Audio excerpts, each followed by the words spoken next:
इस वक्त मैं मौजूद हूँ धनबाद के केंद्र अस्पताल यानी कि सेंट्रल अस्पताल में, और आपको बता दें कि आज यहाँ पर बाबू जगजीवन राम की एक आदमकद प्रतिमा का अनावरण किया गया है। ये ब्लैक स्टोन से बना हुआ है और आपको बता दें कि यहाँ पर धनबाद के BCCL के CMD आने वाले थे, लेकिन किन्हीं कारणवश वो नहीं आ पाए, जिसके बाद उन्होंने यहाँ पर टेक्निकल हेड SK सिंह को भेजा, जिनके द्वारा यहाँ पर उनकी इस आदमकद प्रतिमा का अनावरण किया गया है। हम सीधा इन लोगों से बातचीत करके जानते हैं कि किस सोच के साथ यहाँ पर ये इनिशिएटिव ली गई है और आगे इस अस्पताल के लिए और क्या कुछ योजनाएं हैं। RS राम हूँ, मैं कोल इंडिया में CGM पर्सनल था, वहाँ से रिटायर हूँ और मैं ये कोल इंडिया SC/ST एम्प्लॉइज एसोसिएशन जिसके तत्वावधान में ये कार्यक्रम हो रहा है उसका संस्थापक हूँ। मैंने इस संस्था को बनाया था और इस संस्था का यही उद्देश्य है समाज की सेवा और समाज के दबे कुचले लोगों को ऊपर उठाना। बाबू जगजीवन राम जी इस धनबाद की धरती पर पहली बार नहीं आए थे। धनबाद की धरती से उनका बहुत लगाव था, लेकिन जब वो लेबर मिनिस्टर बने 1946 में, तो 1948 में पहली बार जब वो भारत की स्वतंत्र सरकार नहीं थी, डोमिनियन गवर्नमेंट हुआ करती थी, उस समय वो लेबर मिनिस्टर थे और ये जो सेंट्रल हॉस्पिटल है इसका अनावरण उन्होंने 1948 में इसी धरती पर इसी जगह पर किया था।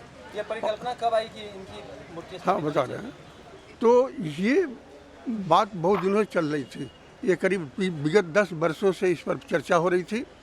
जब यहाँ पर ये वो कच्छप साहब डायरेक्टर पर्सनल हुआ करते थे, उस समय से ये बात चली और चलते चलते रमाशंकर महापात्रा जब डायरेक्टर पर्सनल हुए उस समय इसका डील फाइनल हुआ और अप्रूवल हो गया। लेकिन तब तक कोरोना आ गया और कोरोना के चलते 2 साल काम रुक गया।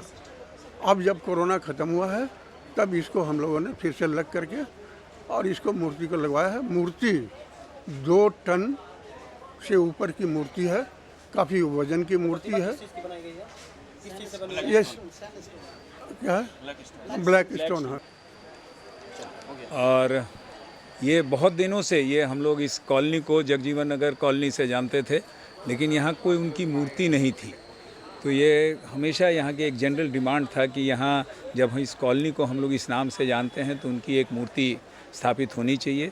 तो BCCL ने अपने तो से ये एक वो लिया और इसको हम लोग ने एक सफल करके इसको दिखाया और मूर्ति एस्टैब्लिश किया। तो बिल्कुल आपने देखा कि किस प्रकार से काफ़ी जोश और हर्षोल्लास के साथ यहाँ पर बाबू जगजीवन राम की प्रतिमा का अनावरण किया गया। करीब 200 टन की ये ब्लैक स्टोन से बनी प्रतिमा है। हमने जब यहाँ पर टेक्निकल हेड SK सिंह से बातचीत की तो उन्होंने बताया कि काफ़ी दिनों से ये प्रयास चल रहा था, लेकिन इस दौरान बीच में कोविड आ गया, जिसकी वजह से ये कार्य जो है वो स्थगित हो गया था। लेकिन एक बार वापस से जब ज़िंदगी पटरी पर आ गई है तो ये इनिशिएटिव लिया गया। आपको बता दें कि इस पूरे क्षेत्र को जगजीवन नगर के नाम से ही जाना जाता है। ये नाम भी बाबू जगजीवन राम के ऊपर ही रखा गया है और ये अस्पताल जो कि 1951 से यहाँ पर संचालित हो रहा है और लगातार हम देख सकते हैं कि किस प्रकार से इस अस्पताल में ना सिर्फ टेक्नोलॉजी के मामले में बल्कि सौंदर्यीकरण का भी कार्य किया जा रहा है, जो अपने आप में एक सराहनीय कार्य है। और आपको बता दें कि आज का दिन इसलिए भी चुना गया, इन लोगों ने बताया कि क्योंकि आज आदिवासी दिवस है, तो इन तमाम चीज़ों को ध्यान में रखते हुए आज ये अनावरण किया गया।